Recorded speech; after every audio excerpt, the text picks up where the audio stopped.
All right, before we get started, this is a special episode of the Single Track Podcast. If you're listening on audio, of course, this is Single Track. But if you're on YouTube, you're watching through Conversational Pace. You may know that I, Finn Melanson, co-host the Conversational Pace YouTube channel with Brett Hornig.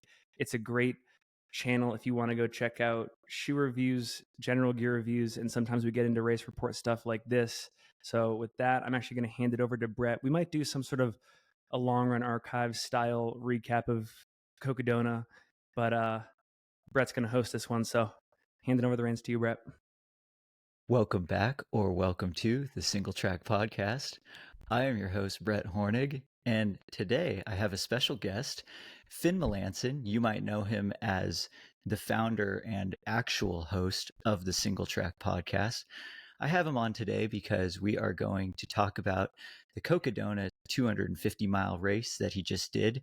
And Finn, actually, that intro that you did was an amazingly long sentence and very coherent. So hats off to you, because it hasn't been that long since the finish of the race. And, you know, I think the first thing that we should talk about just real quickly is, you know, how has your recovery been? You know, I have no idea what day it is. Sunday. It's Sunday. How's the recovery been?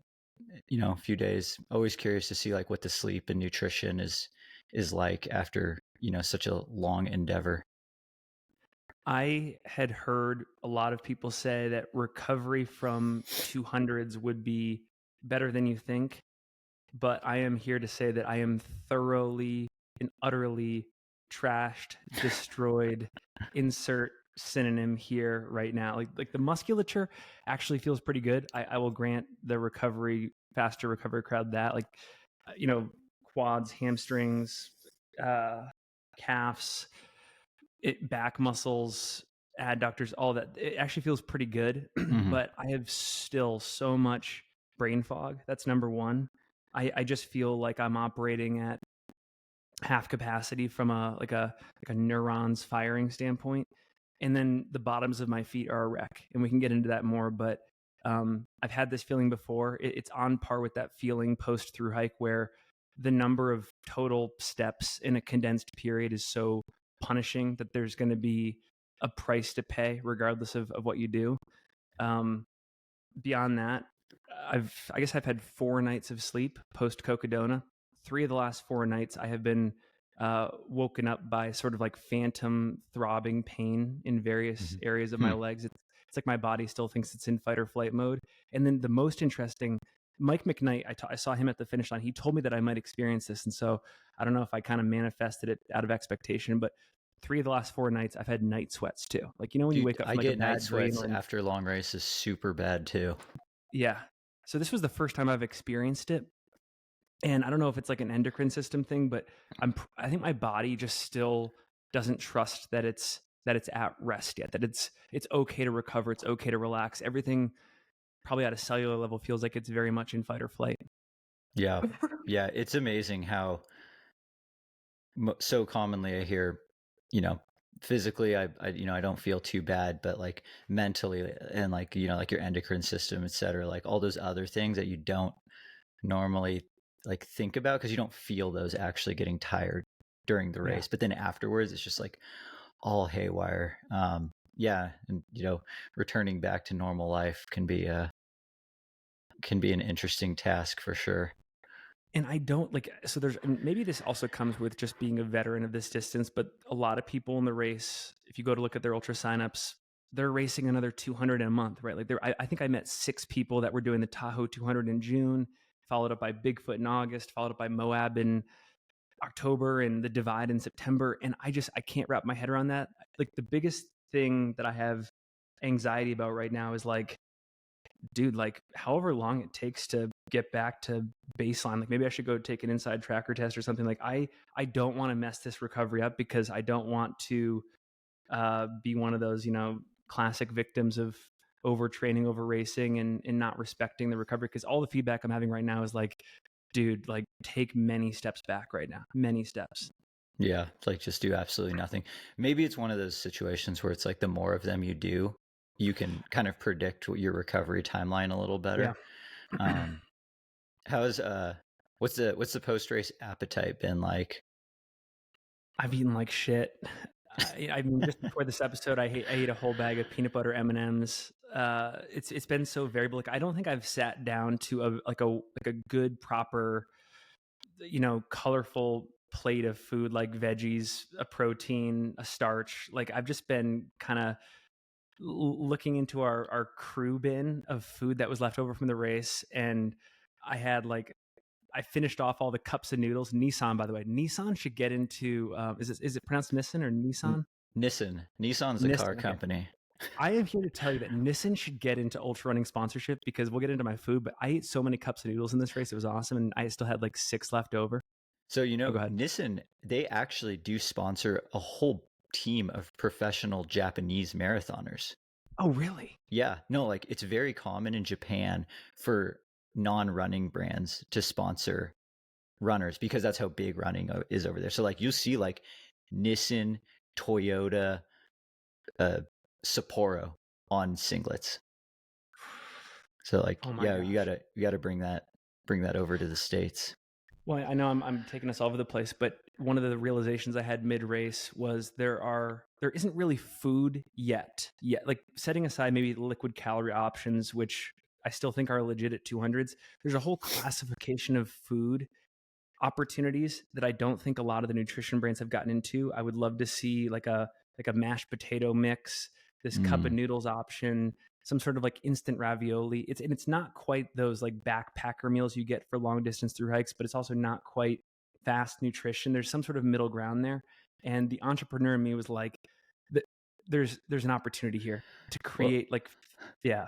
there was the time when Cliff was making like pizza sauce flavored, like they were like those like big packets of gels, like the applesauce type squeezy ones, Yeah. except there was like marinara. So like I don't know if maybe they were just ahead of the curve a little bit, but I don't think they Yeah. make those anymore. But maybe Cliff needs to bring back the pizza sauce packets. Yeah. Um, Yeah, I mean, I followed intuition for most of the race in terms of fueling, and the the more I followed intuition, the more I realized that I wanted that middle ground, and I think a lot of products are made out of it, just following that sort of like trust in whatever your body says it wants and needs. And I think for anyone that's listening, the Knacks of the world, the Spring Energies, uh, the Cliffs, the Power Bars, the Pro Bars, like I think there's a little bit of an opportunity gap here. yeah, those definitely do appear to be like the middle ground between like ultra fatty, like slow burning through hiker food, or Yep. pure maltodextrin and like fructose rocket fuel. So I'm sure as the sport, as the sport of 200s and multi-day, races grows, that product category will grow as well. Um, so, I think just to like set the stage a little bit for this episode, like we'll go back in time a little bit and more or less run through kind of the timeline stages of the race. We did, yeah, I don't know if we need to talk like pre-race too much unless there's anything like super significant where you're like, if I were to do this again, I would do that next year. But like, Sure. we did the whole gear episode on the conversational pace channel.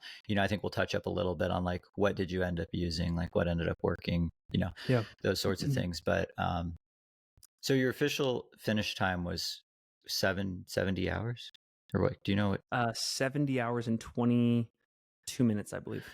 Did you have any sort of ballpark number in your head before the race, or was it Mhm. just like it's 200 miles, we'll get there when we get there?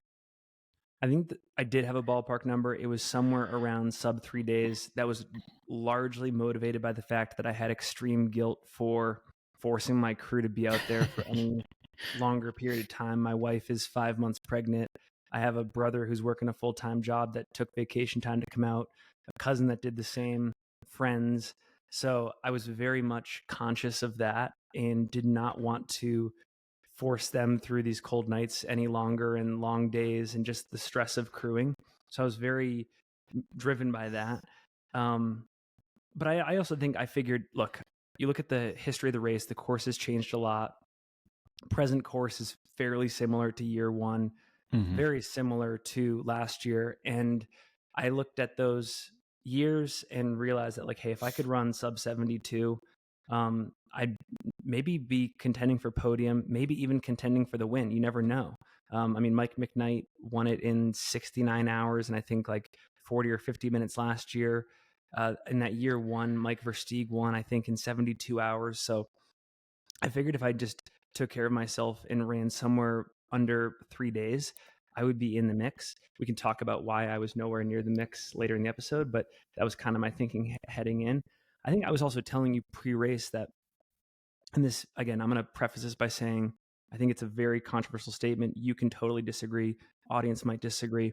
I believe that the further up in distance you go, especially into this 200-mile category, the less important your athletic ability is. I firmly believe that. And again, this may change as 200s get more competitive, but I still think you can through hike your way to a pretty strong position.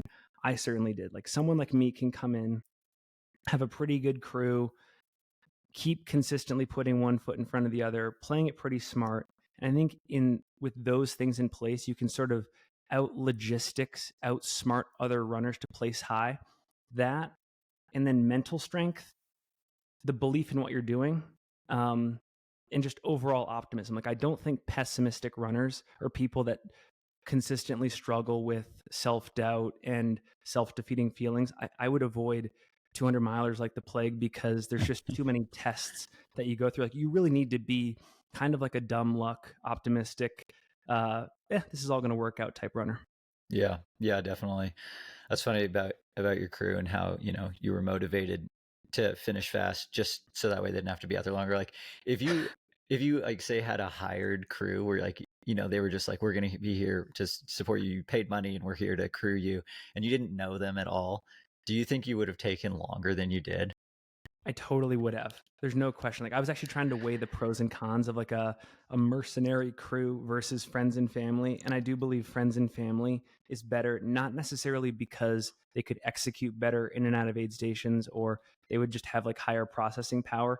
But I just think that familial instinct and the guilt and the deep appreciation for what they're doing, because they were working so hard, because they were sacrificing so much, I had no time to have a pity party. Like I never once during the race, I can confidently say this, I never felt like, why am I out here? I should just wrap things up right now and quit. I was insulated from all of that because I felt like such a piece of shit for recruiting them to come out and take part in my stupid race. And the least I could do is honor their commitment and get through this thing to the best of my ability. Totally. Yeah, no, I hear you on that. That goes a long way for sure. That like added outside factor of motivation. So going back, pre race, one of the biggest, things that we talked about in like the gear episode was the start day one, especially that initial first climb. You had told me that was pretty much regarded as like on paper the hardest part of the course, because it's the hottest, it's the biggest climb, it's the furthest distance between aid stations. So then as a result, you need to start with a crap ton of water. How did that climb, that start to Crown King section go? And like, were you prepared for it? Like, how did it end up going? Is it as scary as you played it up to be? Did you run out of water? So before I get into this, I got to say one thing, and this is a little bit of hype. I cannot wait to do our Zegama 2 review. I don't know when we're going to do it. Maybe it's later this month, but I put 200 miles on that shoe in this race and have a lot of thoughts, especially how it performed in this first 37. But the starting 37 miles, I would say, are definitely as difficult as build, but I would say in different ways than how I was told. You do gain a lot of elevation. You're climbing a ton. I think you get like 11 or 12K in that first 37. But there are some really nice reprieves. It's a lot of like 3-to-1 ratio uphill to downhill, where like you'll do a big climb, then you'll kind of level off and even descend for a little bit and then climb again. So it kind of looks like those like stock charts where the S&P 500 from like 2011 to 2024, like on a good decade, like slight dips, but you're mostly netting out positive. Okay. But that made it not totally grueling from a terrain standpoint. The hardest parts for me were the following: not seeing my crew at all it ended up being basically 9 hours. That was incredibly tough.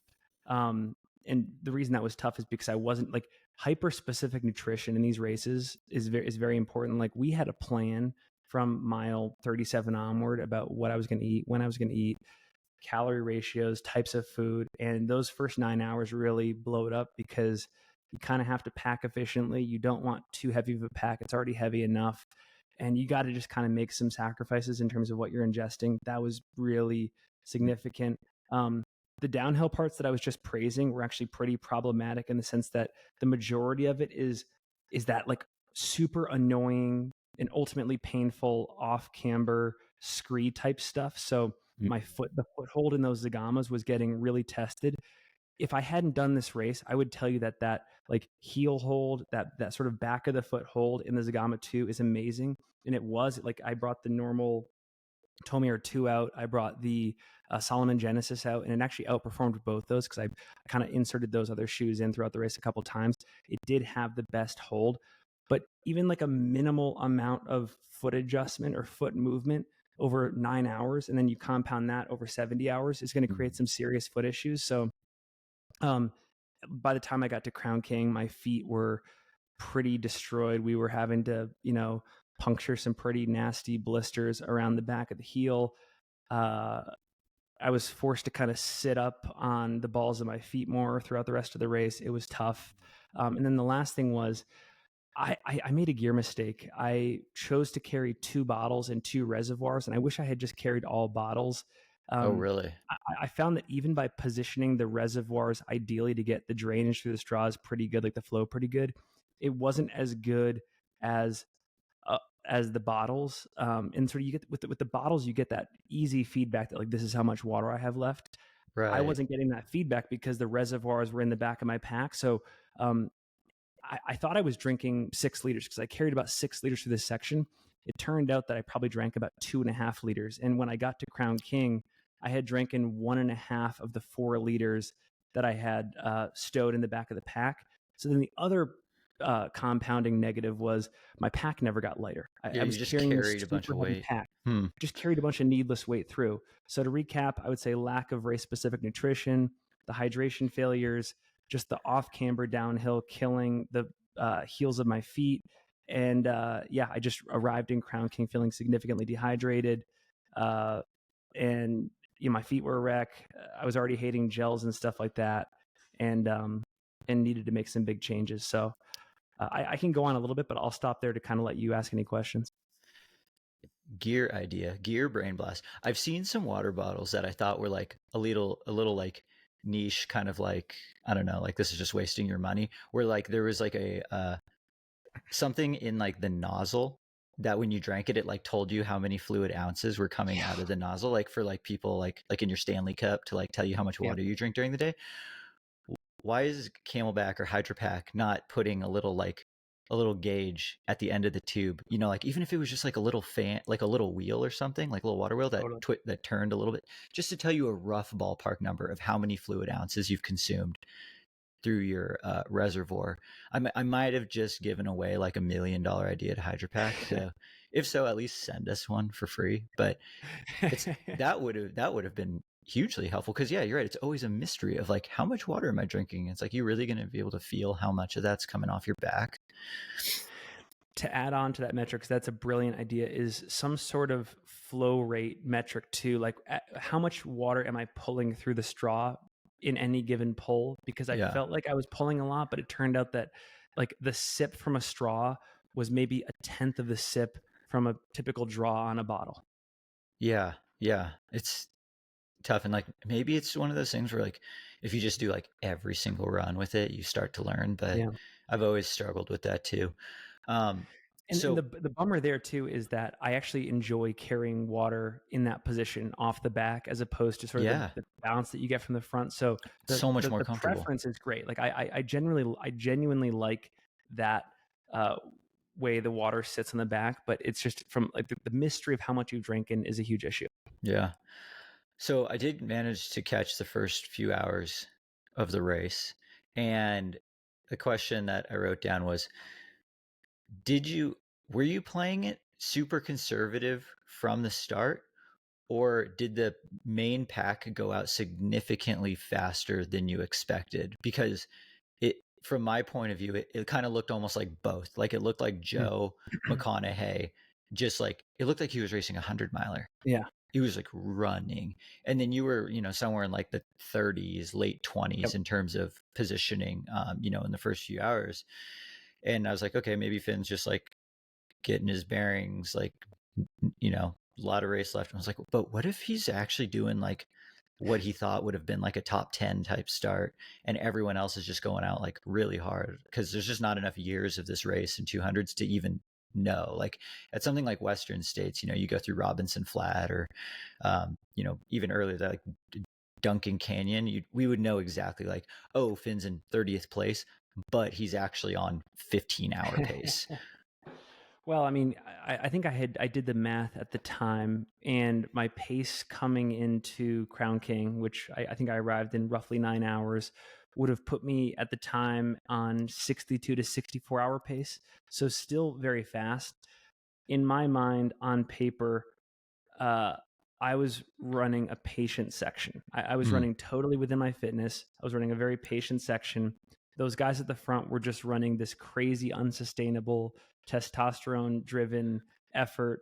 Joe, Jeff, Arlen, etc. Like they were all ripped. I think most of them came in under 8 hours or right around 8 hours, which is just breakneck. Yeah, I felt like everything I was doing was well within my fitness, well within reason. I knew it was kind of fast in terms of an overall time finish, but there is just some attrition you have regardless of how well you execute. I feel like in those long multi-day things, and really the only cost, like the reason people on the live stream saw me so messed up, is because of those gear mistakes, uh, feed issues, and nutrition lackings that I just experienced in this section. I think it was more just a function of my strategy through it, and less on how fast or slow I was moving. Yeah. So I mostly followed your race through the Single Track Instagram page. Shouts to Scott Hickenlooper Yeah. for the amazing coverage. Yeah, I mean, I guess like the reason I wasn't glued to the live stream or at the race itself on the live stream, because we were in the hospital. My wife was having a baby, so like Congrats. at the start of Cocodona, she had been in labor for 3 hours, and she is a true fan of the sport because she watched the start of the race. Like That's amazing. while like we had it going, I'm sure the nurses and midwives were like, these people are insane. Well, actually, no, our main midwife, she's also an ultra runner and friends with Maddie. So like she totally understood. But I was like, yeah, true fan of the sport. But then, day 2, day 3, missed most of it, but I was able to, pop into your Instagram and get, updates. And one thing that I thought was interesting was, so, I mean, going back to like, going out pretty conservative, running well within your fitness level, it almost seems like some low moments are inevitable, Yep. in a race like that. And it really seemed like some of your lowest moments were within that first 24 hours. Yeah, like break down like kind of what, or at least at this point, what do you think some of those low moments were like attributed to, and how you managed to work through that? Yeah. The difficulty of this race that I did not appreciate until I was in it is that unless you are at the very tip of the spear, at the very tip of the race, at most you're seeing your crew one time on day one. So in those first 16 to 17 hours of the race, you're only seeing your crew once. And prior to this race, I had built all of my execution and all of my strategy off of expecting to see my crew more frequently. Like I kind of overlooked the isolation that you have to deal with on day one. And I kind of had it in my head that the experience that I was going to have on day 2 and day 3 was going to be kind of similar to day 1. And that was not the case. So the reason why you saw such a change in my status and this ability to move up the field is because we had this amazing plan that was just being ready for execution. I just had to get there. But like on day 1, I saw my crew at Crown King, mile 37. That was right around 2 p.m. And then I didn't see my crew again until Whiskey Row at 1 a.m. on Tuesday morning. And so I was really really relying on aid station fare. I was relying on, basically just aid station fare. Like I had this whole Yeah. nutrition plan that was going to be totally dialed, and I was eating like, M&Ms and stuff like that. And I was eating diluted electrolyte mix and calorie drinks. Like everything was just destabilized for me. And if I could go back, like if somebody is wondering how you solve for this in future races, if and when I go back to Cocodona in like 2025, for example, I am putting drop bags at every single aid station in the first 78 miles. And I'm putting my nutrition plan in there, and I'm just going to self-execute it, but it's there for me. So, if I have a particular drink, like if I'm eating that NAC bouillon or the scratch horchata or the tailwind protein recovery mix, like it's all going to be there. And I'm not going to be drinking like, super diluted 50 calorie full bottle gnarly mix, Yeah.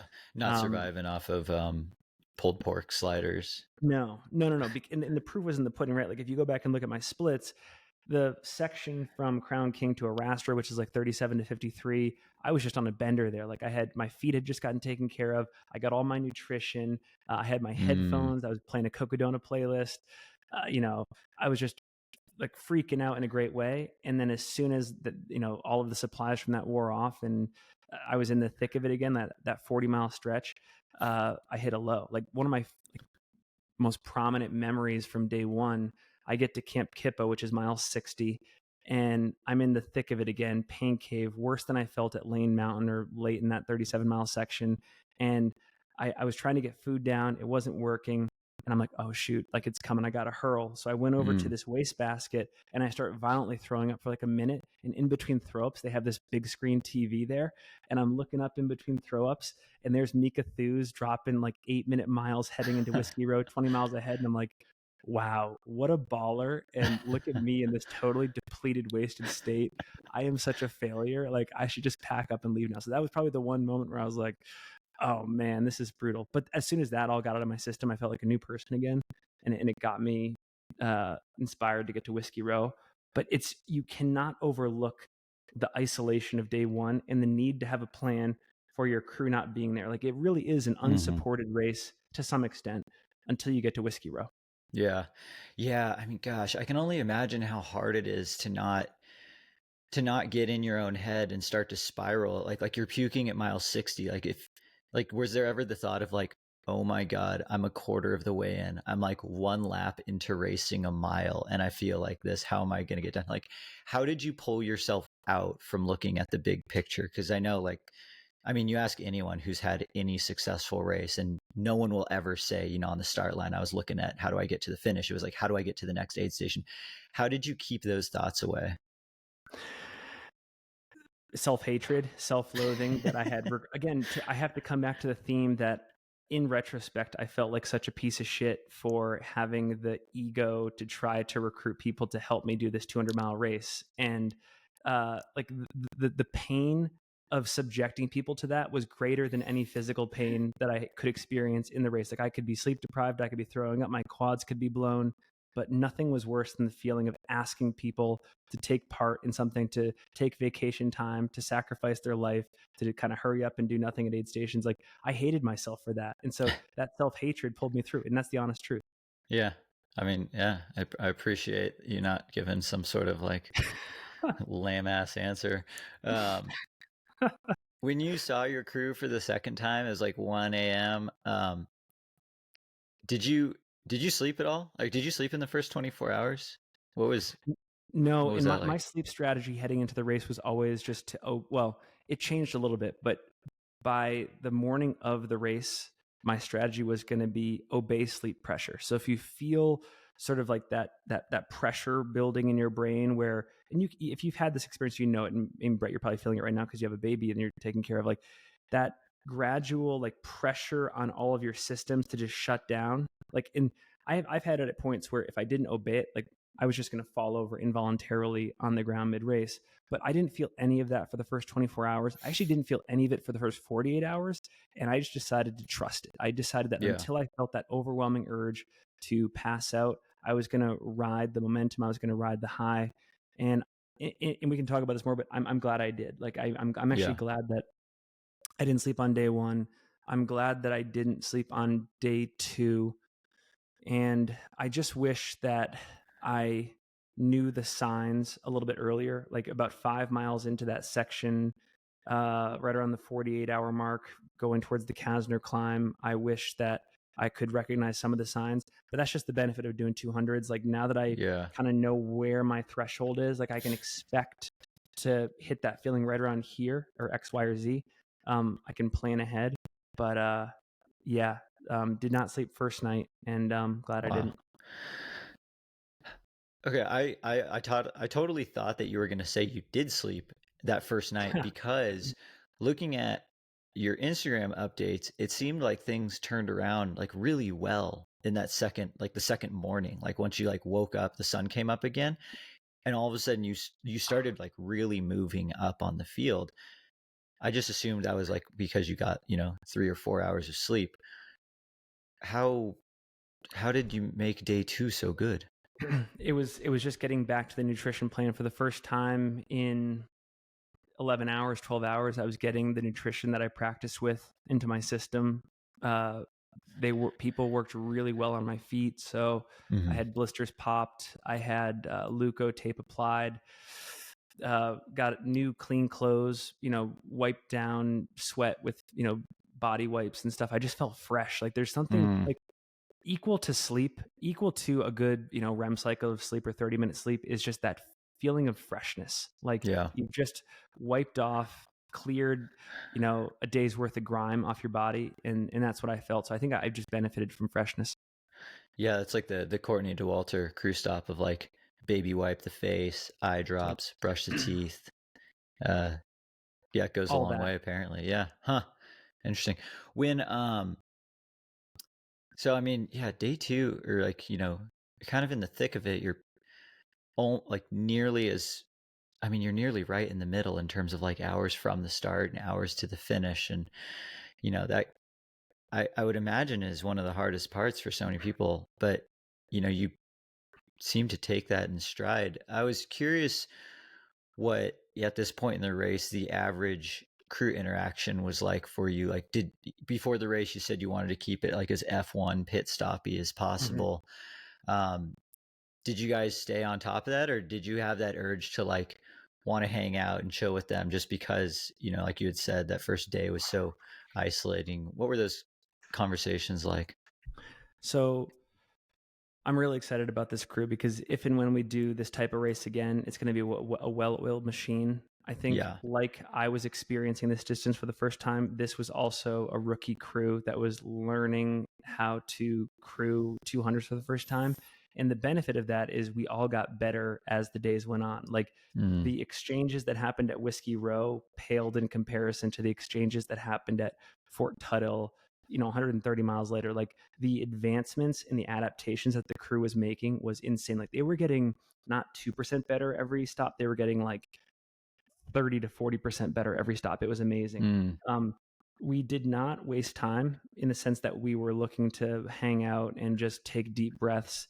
It was more like uh, we were just maybe in the earlier aid stations asking too many questions of like, what do you need?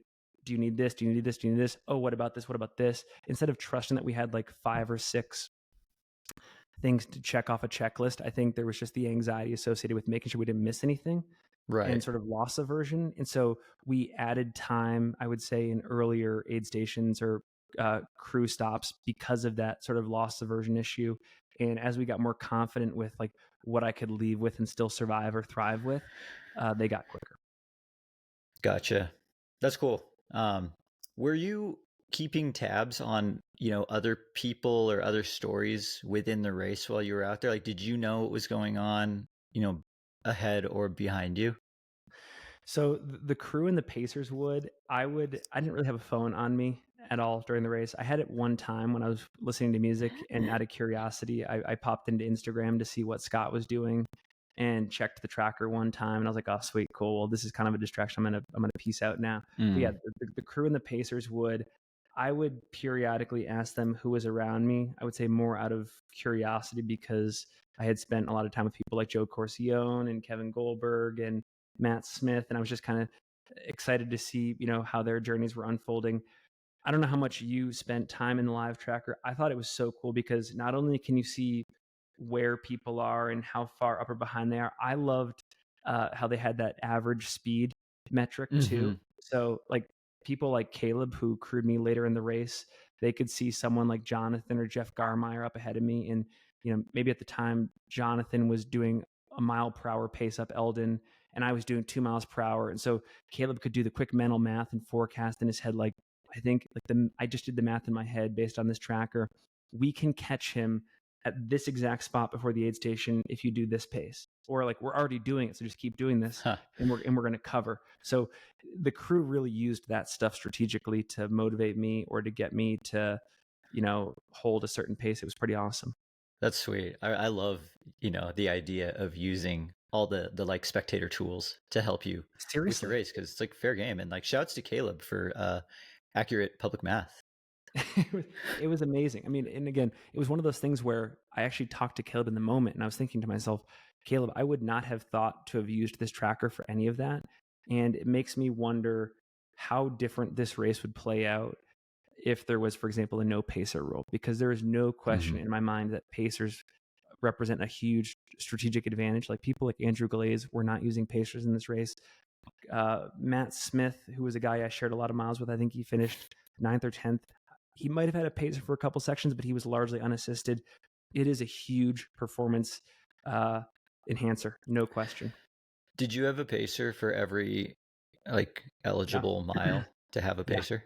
From Whiskey Okay. Row onward, had a pacer every step of the way. And it was, I could not have imagined uh, a situation without it, or I could, but I bet it saved 5 or 6 hours to my race. I bet I have we're Yeah, talking like a 75, 76 hour finish without pacers, just because of totally. the accountability. Like I had Yeah. Joey Campanelli for 80 miles, and his strategy was sort of to be a rabbit. And he would like talk to me before the section. He'd be like, our average pace is going to be 4.3 miles an hour, and I'm gonna go out and run 4.3 miles an hour, and I'm just gonna hold it, and you're gonna have to stick with it. And so he literally modeled on the course Wow. what that pace was. And I could see myself falling back or collapsing in on it, which was great. Like if I couldn't see that pace in action, again, like maybe I revert to 3 miles Yeah. an hour because I wasn't really looking at my watch that much either. I was just trying to stay present with Yeah. surroundings and body and stuff. And like people like Caleb and Joey, I wasn't expecting this going in, but they were very data driven, and they were, very much on top of the Gaia maps and the course and terrain changes. It was amazing. It's like having like your co-pilot in rally car racing. Like you're Yeah. like all you are doing is focusing on the next turn ahead, and they're just telling you like the next 5 turns. Um, and then because you don't have to see around the next corner, you just already know it's there. Right. And you're going to be faster for that. That's super cool. Yeah. I mean, shoot, man. Yeah. Get yourself 1,000 IQ pacer. That's what I'm learning here.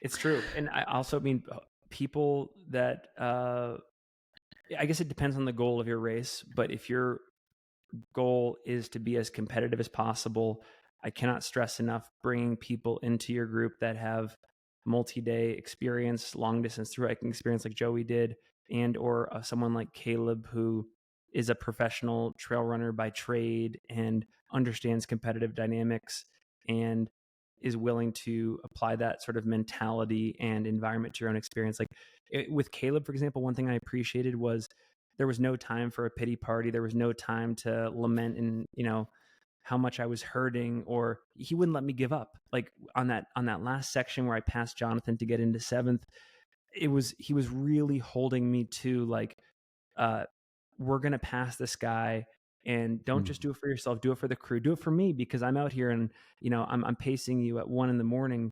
The least you can do is make this thing exciting, and let us try to hunt someone down. So it, yeah, I cannot stress enough people that want to be activist in your pacing sections and not just like accompanying you and shooting the shit and kind of phoning it in. Like really make sure that they're there and they care.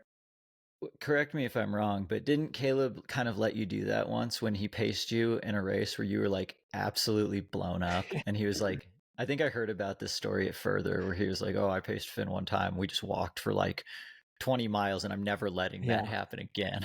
Yeah, so we did a race called the Squat Peak 50 back in 2021. We were having an amazing day, and then I just had one of the craziest bonks of all time. And in that case, I think me walking, I even had to walk downhill. Like it was that bad. Like I was on the uphills, I was like grabbing on the tree branches, just trying to gain balance and stuff. And then on the downhill back to the finish, because there was like 12 miles left when I just hit this massive wall. Um, that was just a matter of survival. Like I think Caleb knew that even me just walking downhill was like a win. I was so far gone that it surpassed, any motivational speeches or, here and now, like let's get on with it type things. Wow, who would have thought that Caleb would have a better pacing experience for you late into a 250-mile race than a 50-mile? I'm telling you, one of the best, and this is going to be a constant theme in these 200-mile races where people around you are sacrificing so much to help you on your journey, that the self-hatred that accompanies all of that is such a powerful motivator. Like, again, I had no time to have a pity party because I hated myself for depending on these people. Yeah. So kind of moving into the third day, or like the 49th hour of the race, I guess that ended up being the final day that, you were running because you finished before 72 hours. What point, if ever, could you start feeling the pull of the finish line? Honestly, never. But that's because I have a through hiking mentality where, and this goes back to being on the Appalachian Trail, where you never fixate on Katahdin because it would just drive you crazy if you did. You have to celebrate every single aid station and major checkpoint on the course.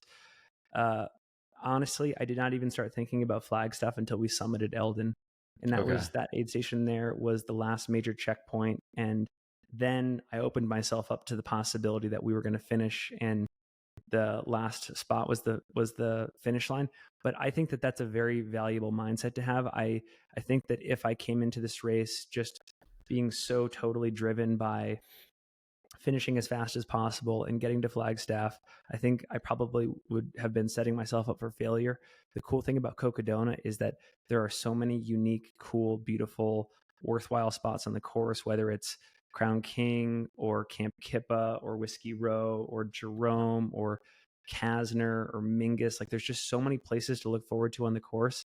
If you can appreciate each of those checkpoints, Flagstaff is just going to take care of itself. Mm-hmm.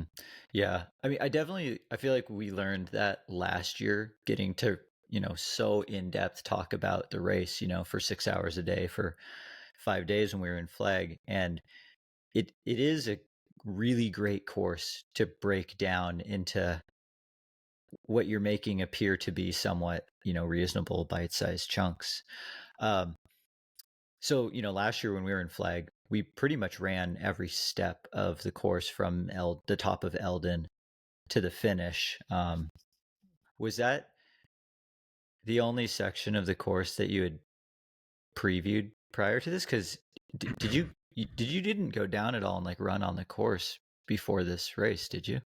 No, I didn't. And it's funny because, yes, you and I did. Cause I remember we did that run where we went up the Blue Dot Trail, and Yeah. then it was super windy at the top of Eldon. And I think we just saw Mike and Mika at that aid station, and we were on our way back down. And it's funny, the only section of this course that I feared is the section that we previewed because I knew what to expect. It is a downhill to Eldon, but there are some annoying little ups that you have to go through and gullies and stuff. And I remember also worrying about flagging because you do at some points after that Forest Service would start to weave in and out of like little single track and kind of off trail stuff.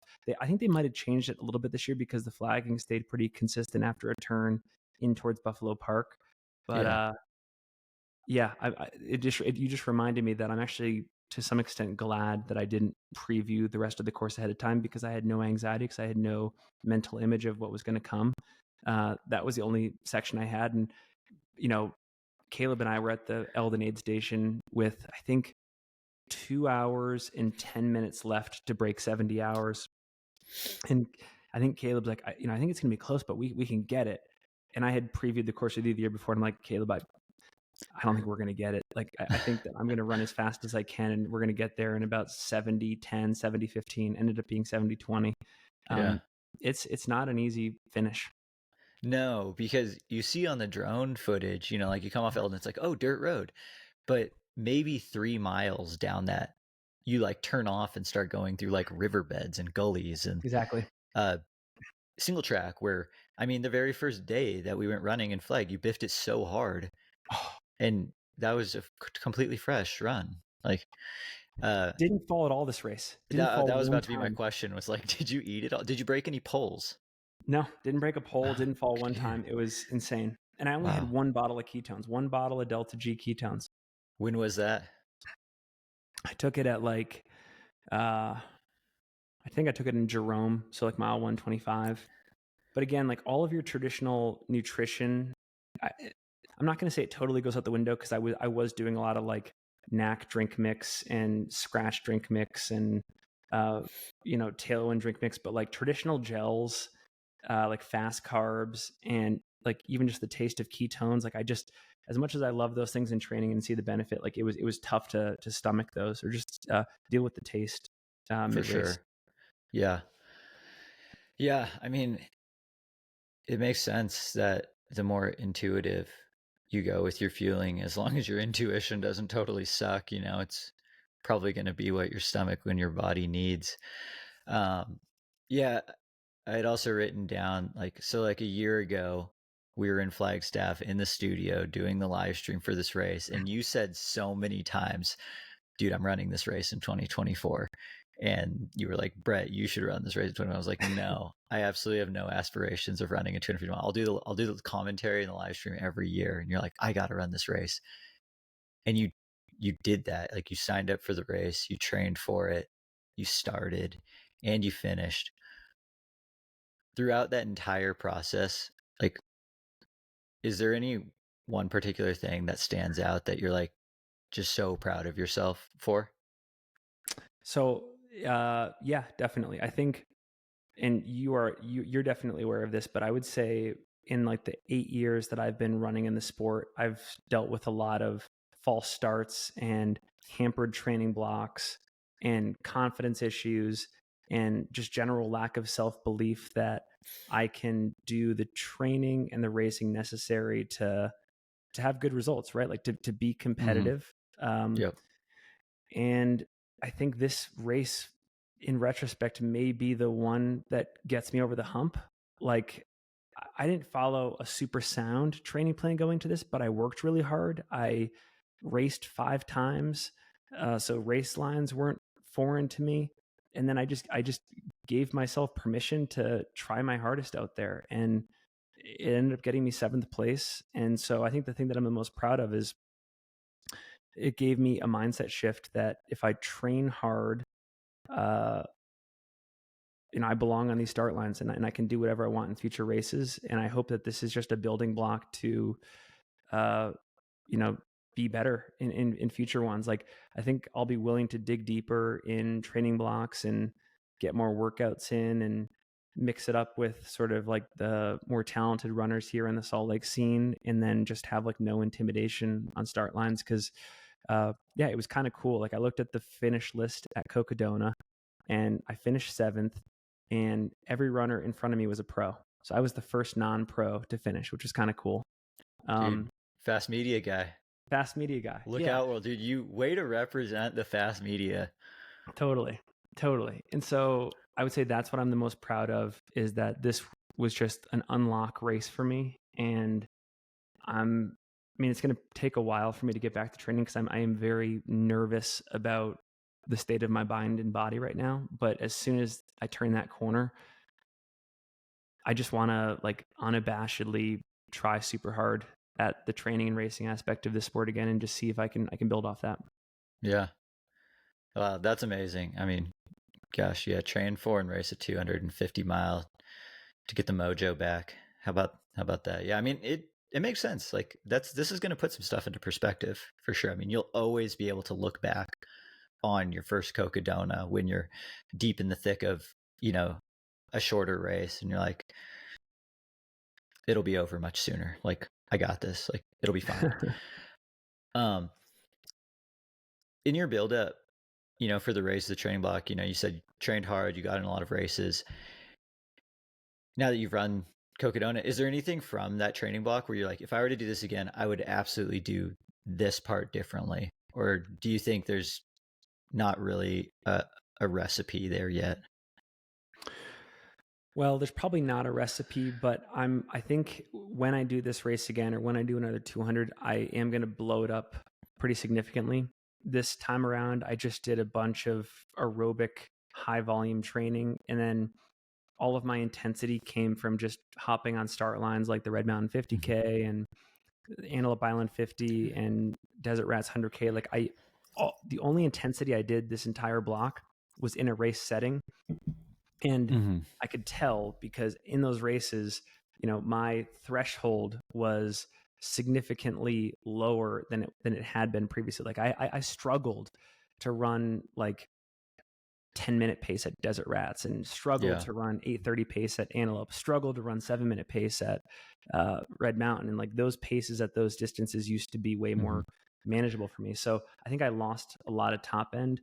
I don't know how much that applies to a 200, but I would like to inject more quality, I think, and do a more like prototypical, like, hey, here, let's do like a VO2 max block. Let's do like a threshold block, et cetera. And not just like a monotonous, like single body 4 months of high volume with the races sprinkled in. Like, I mean, I never felt like I couldn't get through the distance. So it served me well from like a pure survival standpoint. And like I told you at the top of the episode, I basically through hiked my way to 7th place, which you and I can talk about. I think that we are a dying breed. I don't know if in 2025 I'm going to be able to do what I did this year. Like I think running 70 hours and getting in 7th place is going extinct. Like I'm going to need to run 65 hours next year to probably get the same result. Like I have to upgrade. So as these races get faster, I think I need to put more intensity in. So like working with a coach again, I got to go back to that stuff, I think. Yeah, I think, you hit the nail on the head there. It felt to me that at least on the men's side of like 200-mile racing, like you were actively in a like transitional generation of how 200s are going to be on a competitive level now. Like you got 7th. You got 7th, is that right? Yeah. 7th. Every single person in front of you is a pro. Has that ever happened in a 200-mile race in the US before? Like No. I feel like I doubt that. Like, so, whether that's, I feel like that's probably not something we're going to see on the start line of like every 200-mile, but maybe that's something we see pretty regularly on the start line of every Cocodona now. And it was very interesting to see in real time, like a monumental step in, whether people like it or not, like the professionalization of 200-mile races. Yeah. When we got to see it on the live stream, it was like Jeff Browning, he was doing lightning fast aid station stops. Joe McConaughey was running some of the sections just, so absurdly fast. He was on like 50-hour pace for some of it. And, we had someone like, like Arlen Glick, who's still relatively new to trail racing. I mean, Western States 2021 was his first like mountain race. And then all of a sudden 2024, he's like podiuming. Did he get 3rd? Cocodona? My brain is not working great. But 3rd, what I'm getting at is that, like the level of elite at the very top was just it made a huge jump during this race, and you got to experience that in real time. And I'm curious how, in the next few years, what the thoughts on, training for 200s is going to be like. Like what? Okay, here's a question for you. If you were to put an equivalent year to like where 200s are right now to like racing hundreds, like in terms of like the generation, like the eliteness of like Western states, where are we at equivalent wise to like Cocodona right now?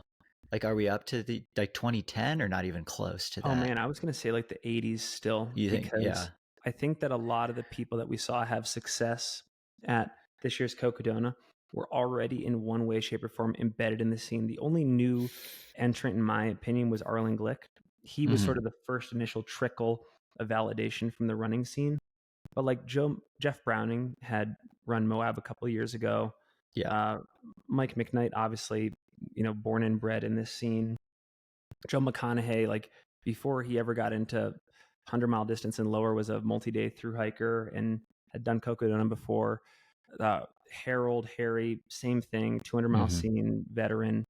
So we didn't really see as many new entrants. It was just more like the best of the current scene had come together and pushed each other in a novel way. And that's why we saw just this like 10-hour course record at the distance.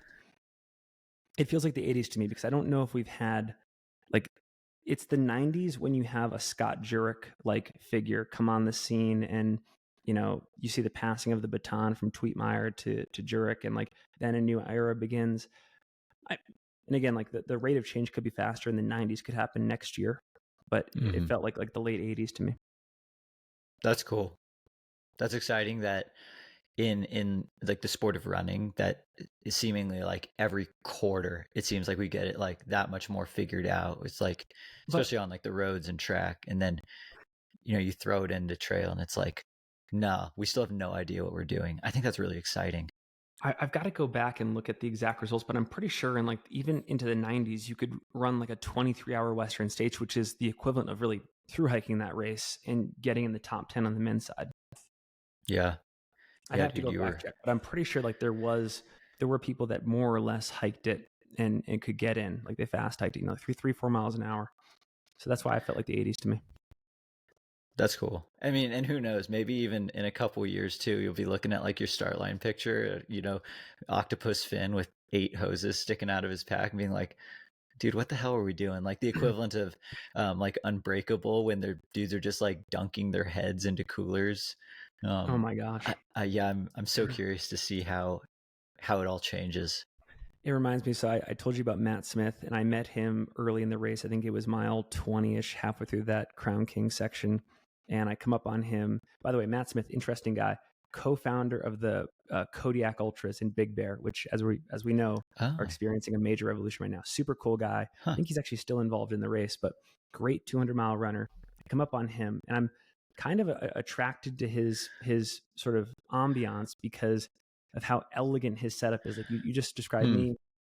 I had sort of like the octopus thing going on, all these straws coming out of everywhere, and overly high tech, overbuilt. And here's Matt. He just has a sun shirt on, like Quicksilver board shorts, pair of speed goats, and then this like old Ultimate Direction like through hiking pack with just all bottles, right? Like he had like 2 like Gatorade bottles on either side, probably a couple bottles in there, but everything just looked so elegant, and he was moving so smoothly. And that's what I see as the future. Just like not super geared out, but just elegance. Like we'll make gear, and we will use gear that is more like, it's the 200-mile equivalent of people like Tom Evans at Western States last year just using handhelds, and Dakota using like one of those smaller Solomon packs. I think we had this, like I saw it in myself and even in Mike McKnight. I think like our fears of what could transpire in that first 37 miles was reflected in just how much we kind of geared out for that section. And you're going to see a slimming down of all that stuff, sort of a tearing away of the unnecessary, and like, trusting in like a certain level of fitness and like minimum viable, water intake and nutrition and stuff like that. So. Yeah, I imagine that in order to win a race like this, you are going to have to take more, calculated risks in regards to like, like even watching the Walmsley movie where he's like weighing all of his bits and pieces of gear on a scale, and like he used Francois's pole quiver because it was like 6 grams lighter than his, and he's like, "Yep, taking that." It's only a matter of time before that adds up. 6 ounces over the course of 250 miles. How many steps do you take in a mile? 10,000? You're saving like 100 tons of weight over the course of the race just by like a couple ounces in your pole quiver. I mean, these are the sorts of things that, for better or worse, are what it's going to come down to to be super competitive in a race like this, which kind of transitions over to, I mean, I love talking about gear, and we'll Me try not to too. get too hung up on it. Oh, me But too. so, I mean, I was getting some messages early on. Did you start the race in the Zygamas? I did. This is the Nike Zegama 2, which we just got, I mean, shoot, you probably got it a week before the race. And I encouraged you, I was like, Finn, just try the shoe on, go for a walk in it, because you already knew that it was like one of my favorite Yeah. shoes. And you were like, hell bent set on the Solomon Genesis. And I was like, just go for a walk in it, bring it with you. I was shocked to see you start the race in it. And then like pretty much like most of the time I saw that shoe on your feet. And like I was getting messages from people who work at Nike that were like, dude, Finn with the Zagamas. Like, and a lot, there was a handful of like, people on the Nike footwear team who had watched the pre-race gear episode, and they thought you were going to be in the Genesis, and then they saw you in the Zagama, and they're like, I thought he was just bringing that as a backup. And then we are saying like, yeah, I mean, Finn's loving this as a 200-mile shoe, and we saw it on Sarah Suzuki last year, and they're like, are we about to have to change the name of the shoe to the Nike Cocodona? Well, so I want to, if anybody from Nike is listening, I want to offer this opportunity.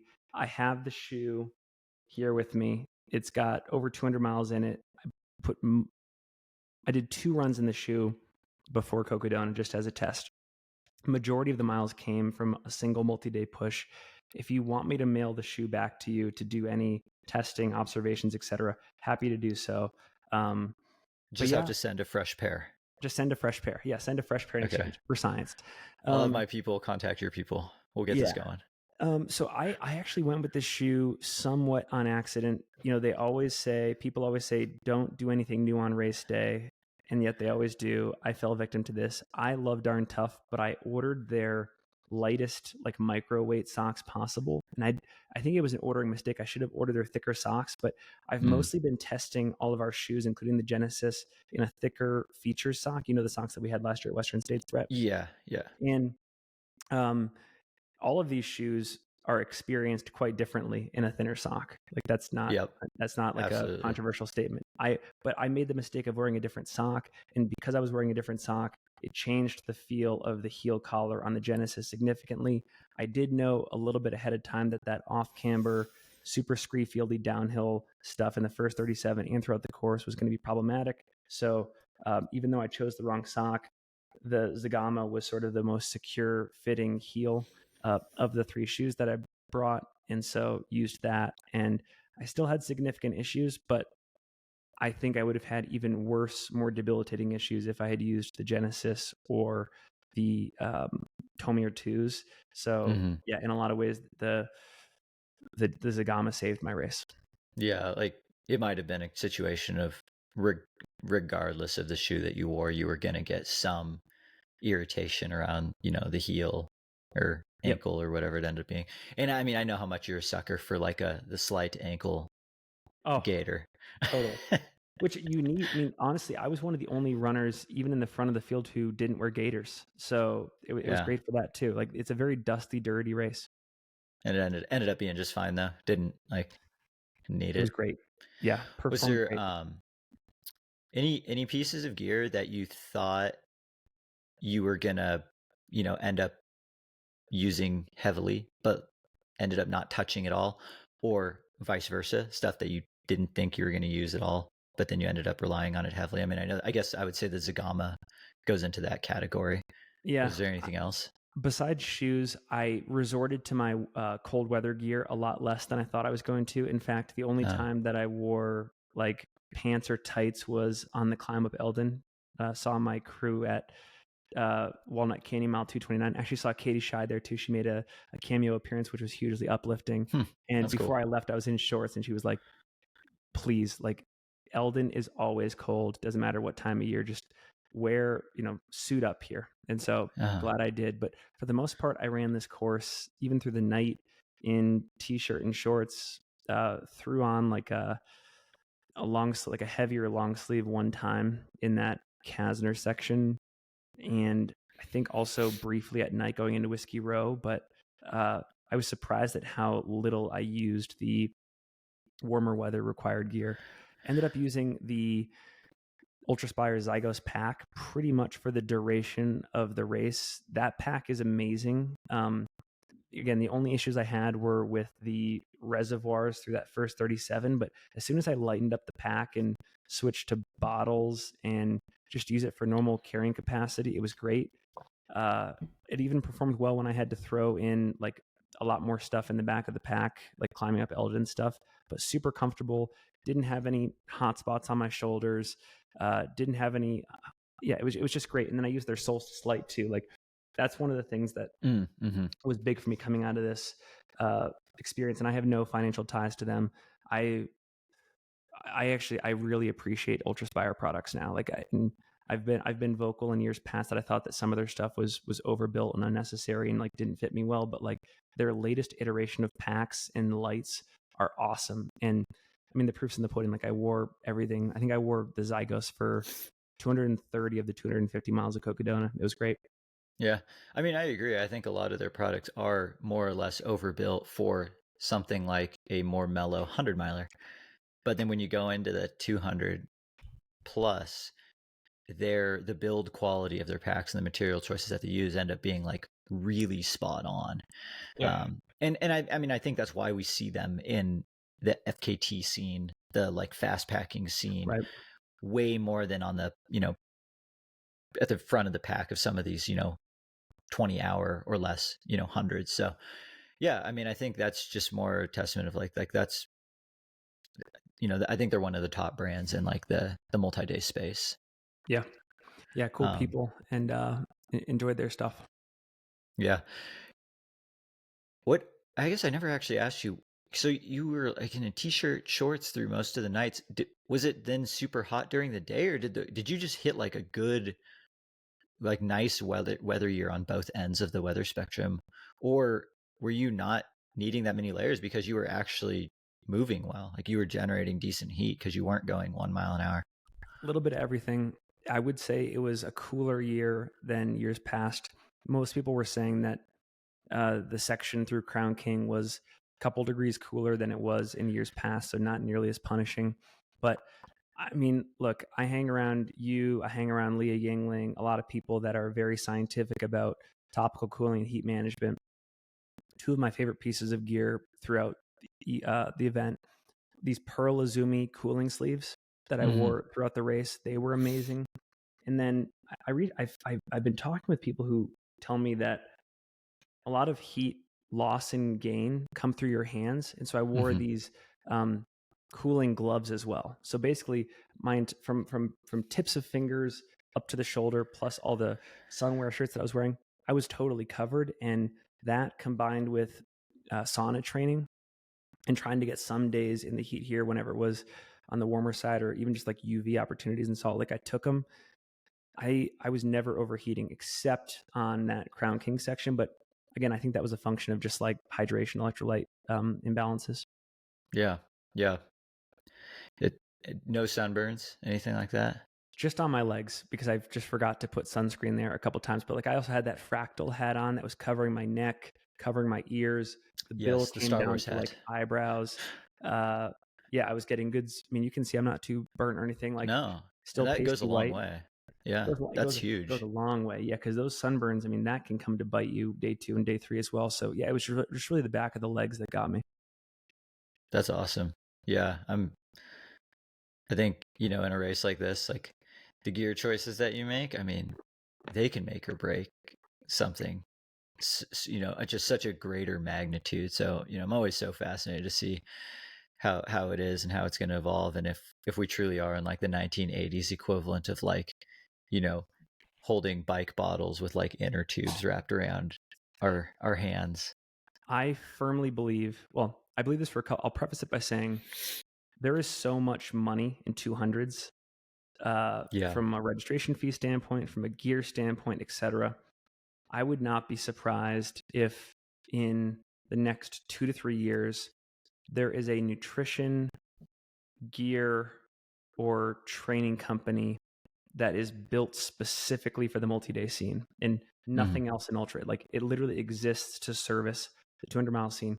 I don't think it's going to need many customers to be profitable because there's just so much purchasing power in this space. Like I did the math on how much it costs me to do this race and had some sponsorship. Like shout out to Gorewear, who was the company that I partnered with on apparel. Their stuff was awesome. They supported a bunch. Did get some support through Aravaipa. Shout out Jamil, thank you so much. But still, had to cough up. I think it'll be probably $4,000 at the end of the day, which is crazy. Like, not a lot of people. It was hard for me to cough up that money. So it's an expensive sport. The people that do it typically have money. That's my prediction. There's going to be some sort of company that is born out of this growing trend. Wow. Yeah. I know it's amazing how it just kind of adds up. And that's not even to mention like the money you spend in training, leading up to it. Totally.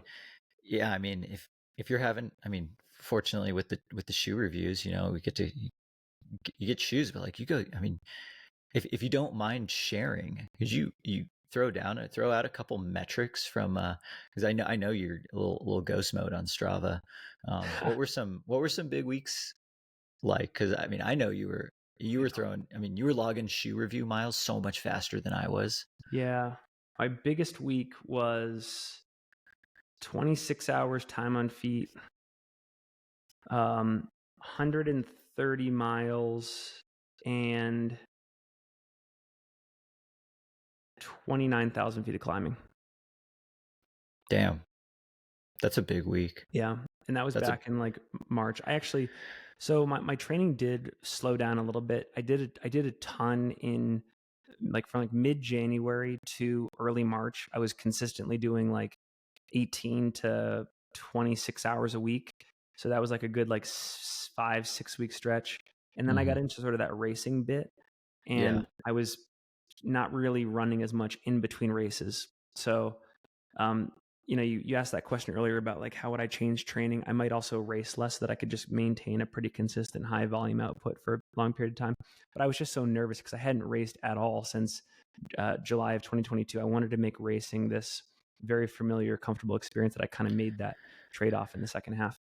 Yeah, I think that was a good call for this particular training block.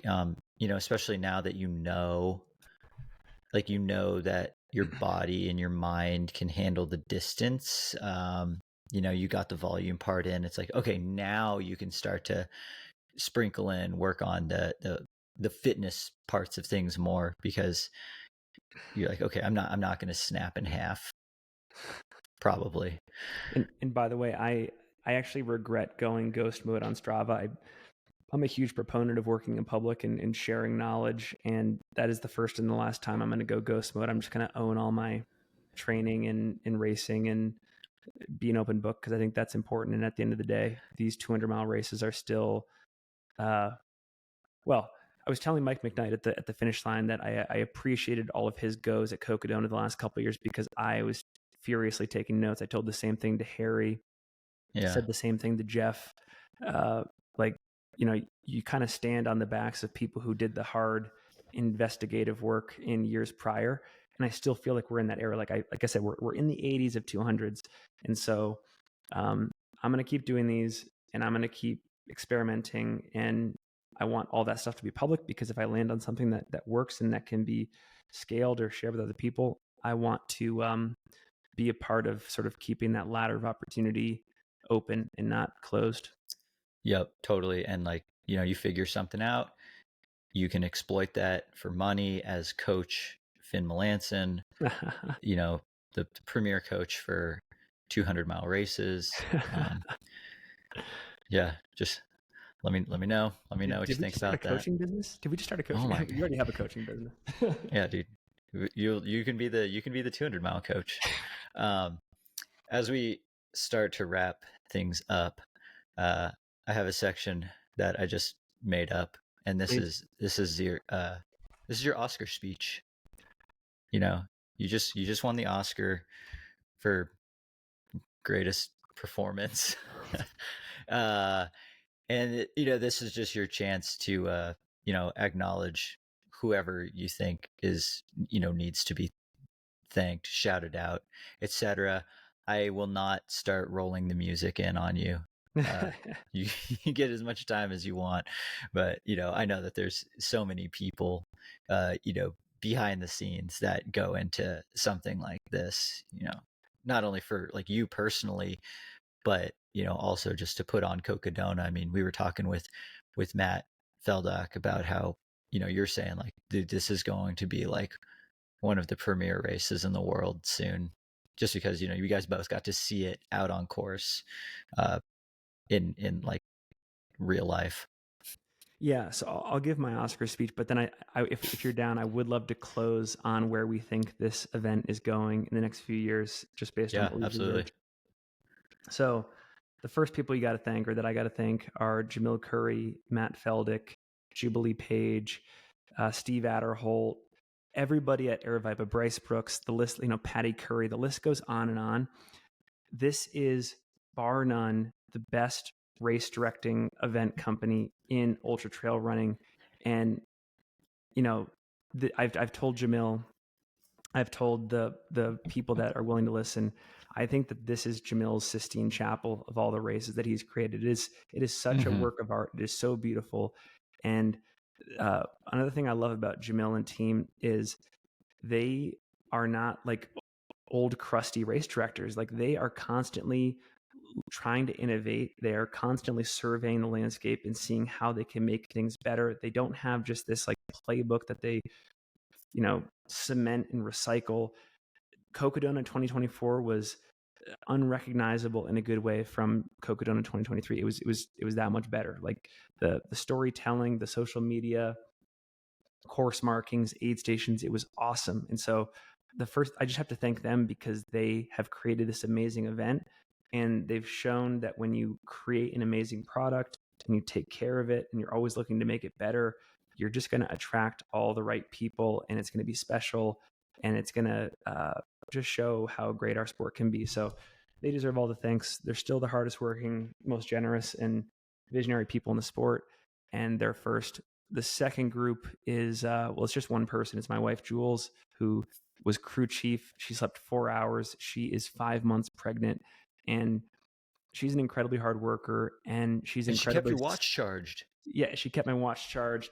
She's selfless, she's generous, she's everything that I aspire to be in a human being. She's very service oriented. Like, it's never about trying to recruit people to take part in her story. She's always looking for other people's stories to facilitate and grow. And I deeply appreciate that, because it's hard to think in those terms. Like, we're all such selfish human beings, and we're always thinking about how we can get ahead or how we can be better. And she's this rare person who is always thinking outward. And that's just something I aspire to be. And then the third group is the rest of the crew, the Pacers. I guess I'll shout out two. One, Joey Campanelli, who is my muse in the trail running scene. He is he's a screenshot from the year 2012. He was out there in a pair of New Balance Minimalists. He had no socks on. He carried one gel in like a handheld of 10 ounces of water. He had like a Hal Kerner sun cap on. He had a UD pack from the year 2011. Like, he was just like this historical figure out there, and the race was just built for him. He was awesome. He was super into it. Like, this just like ragtag adventure was right up his alley. He was great energy, great counsel, popped all my blisters, took care of the feet, didn't complain.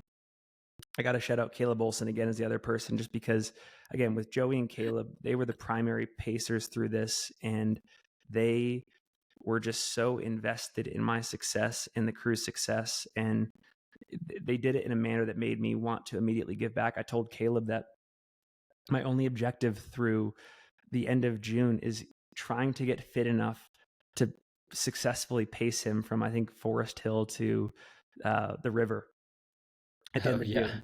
I don't know. It's going to be which tough. could be tough. I mean, it's going to be very tough. I mean, if he drops you, then he didn't need you, and that's the best case scenario. Exactly. So I told Caleb that, like, at the very least, I'm gonna bring the energy for whatever section I'm pacing at States, and I owe that to him. One other person I want to shout out is Scott Hickenlooper. More people need to know about this guy. He is the lifeblood of content creation at Single Track. He's a Swiss Army knife. He just has this amazing eye and ear for what social media content is going to resonate. He's great at photo, great at video, similar to the way Jamil operates in the event space. Scott is very much an innovative mind in social media, and he just made our storytelling pop. Like, he had no direction either. I just said, hey man, I'm about to go race this race. Just do this number of posts and reels and just ad lib it. Like, whatever you think feels right, do it. And he did it. So shout out to him.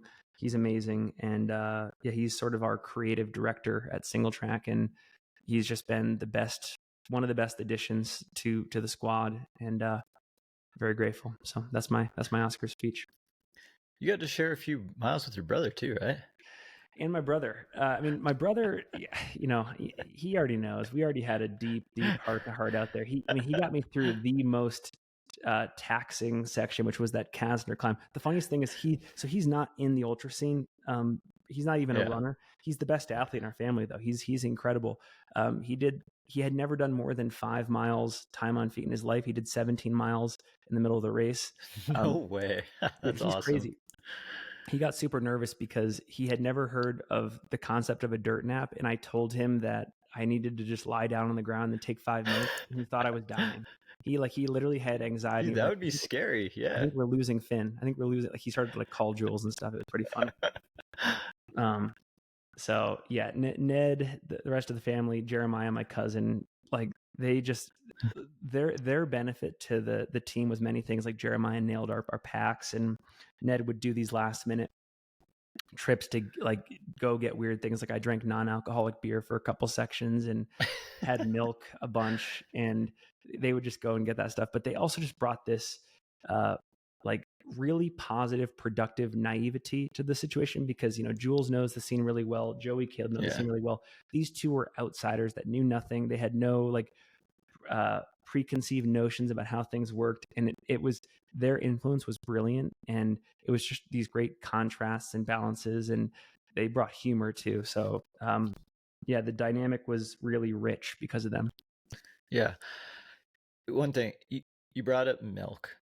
That was definitely, like, if I was to say, like, there was like what trended this year at Cocodona, you know, last year it was like the blimp. I feel like milk, like Milkman Finn, Mike McKnight, like Jeff Browning, I think Arlen too. Like, there was many times where people were just like seen with a gallon of milk. Like, is that like part of, like, you know, the equivalent of like NFL script for like this year we're gonna like bring milk back, or like what the hell's going on with milk in races? Because like, I come from a generation of milk being a bad choice because I live and die by Anchorman. Like, dude, it was so funny. What is going on there? So again, I just trusted my body, and my body told me that I wanted this mild tasting but substantive liquid. And milk just brings that taste, and it brings the protein and stuff. And I think I was just moving slowly enough where there wasn't going to be a penalty from a stomach standpoint for ingesting it. And it just worked. Like, all I can say is, for me, it worked. I'm not saying that, you know, I'm not going to immediately, you know, get religious about it and spread the gospel of milk and whatever. Dude, the funny thing was, after the race, I probably had like 30 DMs in Single Track IG from like these raw milk evangelists saying like, dude, nice. Like, I didn't realize you were one of us. And I was like, I'm not one of you. I'm not one of you at all. I just happened to drink chocolate milk and milk during the race. And then by contrast, I had all these people like who were like very anti-milk, or like, you know, super like whatever, like very specific type of carb people. And I was like, I'm also not one of you guys, but like, don't be concerned because I'm not one of them either. Like, it was just these two, I got the emails from two contrasting groups. Like, one was stoked, one was hatred. I'm like, guys, like, both of you are misinterpreting the situation. I just happen to drink and need milk in that environment. Oh, yeah. I needed to, you know, I just needed to hear your take on what the hell was going on with dairy products. The funny thing though was, so for whatever reason, again, I was just trusting my gut, and maybe before Whiskey Row, I realized that I like the taste of beer, and I wanted some beer, but I didn't want to get drunk, obviously. So I was like, hey, Ned, can you go get me some Athletic Brewing before the next aid station? And he's like, kind of weird, but sure. And so I started drinking it the next one, and there's actually a little bit of alcohol content in it, like 0.05%, I think. Yeah. And I was so depleted that even that amount got me drunk. So I had to stop drinking it. but it tasted great. Like I was getting the carbs in and stuff, and like the Yeah. finish was great. But I had to stop drinking it because I could tell that it was messing with my mind a little bit. Interesting. Yeah, So weird. Yeah, you're never gonna figure that out until you're balls deep into a 200 drinking non-alcoholic beer and milk. yeah, wild times. Should we talk Yeah. about sort of the context of the event and what we saw change this year and where it's going? Yeah, I mean, yeah, like, do you think What do we're you gonna think? see non-alcoholic beer? And I think this year was a pivotal change in just competitive, like even and like I know we've been talking largely about the men's side just because I was, where you were in this race, but like on the women's side too, we saw like Mika Thews win out with a significant amount level more, like aggression Hmm. than previous years.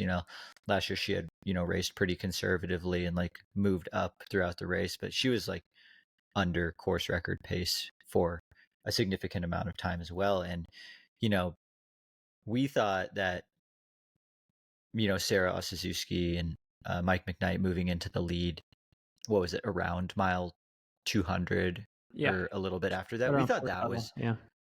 We thought that was very close for the race. And we're like, it doesn't get much closer than this. And then this year we saw lead changes on the women's side was it at the top of Eldon. And then on the men's side, coming into freaking Flagstaff with 5 miles to go. That said like everything about, the competitive depth of these races and I think where it's happening. And, it's you're not going to see, these 12-hour gaps anymore. Right. What from your, perspective of, being in it, where do you think a race like Cocodona is going to be in the next like 5-10 years? I mean, and I can't remember the exact phrase that they use. There's a new podcast out there, Second Nature, by Dylan Bowman and Aaron Lucy, which is super good. If you're really interested in the business side of the sport, I highly recommend going to check it out. But in one of their recent episodes, I think it was the episode where they were talking about like the new position at Solomon opening up. Aaron Lucy used this phrase. I'm going to botch it, but it was something like sort of like a bombshell marketing moment where uh, all of the content coming out of an event is so frequent and high quality and significant that it overtakes anything else happening in its orbit. And if you were a trail running fan for the last 1 to 2 weeks, uh, chances are all you saw on your feed was Cocodona content, right? Mm-hmm. It was amazing how ubiquitous they were and how good the storytelling was, how good the social was, how good the live stream was. And they've just built this huge, powerful media juggernaut to reach new people that I think that the sky is the limit for this race. I was telling you and Matt Feldick offline that it would not shock me if in 3 to 5 years, the most popular week in trail running, so, factoring in the entire Cocodona Festival of Eldon Crest and Sedona Canyons, and if they add a future race and plus Cocodona, that this week in May, I believe in 3 to 5 years could be the most popular, well-known, influential week in American ultra trail running. Yeah, I agree. And, as you've said, this race and like the whole event, it's special enough where it can be a standalone event. Like it can be the championship. It doesn't have to be a qualifier for anything else. It can be its own entity and it will be successful and hugely competitive. Yeah, I mean the one number that we got from Matt was there was over 6,000 people at one point watching. Like the live stream peaked at 6,000 people. Amazing. That's huge for a 200-mile race. I mean, Yeah. I think Black Canyon this year was maybe 8, Yep. and that's like a completely. I mean, I'm sure the crowds are overlapping now more, but there's already like a diehard Cocodona like cult in terms of watching it. I mean that in the best way. There's also a huge crowd of the people who watch the golden ticket races. Those are starting to merge. Like I think we're starting to get the 100-mile, 100K live stream fan Yeah. coming over to Cocodona for like multiple days of investment. And, as you said, like yeah, we're only going to see that grow, because then you have that friend who told a friend about this one 250-mile race that was actually very intriguing to watch on TV. I was listening to the Boulder Boys, shout out Seth and Matt, and I think Moises, who were doing the latest episode. And, I think, I listened to them every episode, but it was cool to hear their perspective, because these are fast ultra guys, mostly running 50K to 100 mile. And they observed Cocodona this week, and their reaction was, wow, 200-mile racing is not necessarily a stunt. It's not a circus. It's not a thru hike. It's not a bunch of fringe people. Like, it has already gotten to the point where it is legit wire to wire, thrilling racing. And Yes. I think that is here to stay. And you heard Matt on the podcast say, I think I'm going to do this one day. And so that's just the tip of the spear. Like, people like Matt are the next level of people that sort of, in a good way, get indoctrinated into this scene, and they see it for what it is. I mean, Walmsley was out there cheering on people. I think Jamil got him on camera. Yeah. And I don't know what he said exactly, but this is in Walmsley's backyard. Like, how could he not do this 3 to 5 years from now? Like, I totally see it all happening. So the next big thing, in my opinion, because you and I do have a decent sense of what goes on behind the scenes, the next evolution to me is there is brand incentive for the athletes to participate. So in next year's contracts, if you run for Adidas Terex or whatever, or Hoka or Ultra, it's like a tier 2 or tier 3 race where at least you get whatever $5,000 bonus if you win the race. Like, it needs to be in that incentive structure of races. But I mean, that changes every year, right? Like, they'll make updates as the sport culture shifts. So as soon as that happens, I think the floodgates truly open from like the top of the race standpoint. Yeah. Like, I'm sure, Browning has a bonus for Cocodona in his contract. We saw like Mika Hughes and I believe it was Jeff Garmeyer are on the John G racing team, and they're like 200-mile specialists. They're like running professionally for this distance. We didn't see that last year. We saw it this year. Like, it's changing just like that. And because they understand the value, like you said, of being in this race, and like, shoot, I mean, there's so much camera time. There's brand visibility, huge brand visibility for something like this. Like I bet Goreware stock just boom, Crown Kings it, because of, it survived the tests of a race like this. It's really, really exciting to see. I also think that, and this is going to be another controversial statement, I believe that in terms of bringing general fans into the sport, these multi-day races are more interesting and understandable and fascinating to a general non-running fan than a sub-ultra race is. I think a lot of people are fixated on sub-ultra as this good, approachable entry point to the sport for people. But for people that don't necessarily want to run, they just want to follow along and be fans, I think that people can wrap their heads more around this and be interested, because they've already grown up watching shows like Survivor and like Alone in the Woods and all those Netflix series where, you're testing your endurance and kind of like being dropped in Alaska or whatever and building a shelter. Like, this is kind of an extension of that too in some way. So I see the approachability factor here as checking that box as well. Yeah. Oh, I love that. Bring that. Well, we had said too, like, we're like, dude, this is like Hunger Games. Totally. We're just like watching people drop off. I think the media space for something like Cocodona is going to be really fun, especially with, Air Vipa backing it. Yep. Well, Finn, this has been an amazing conversation.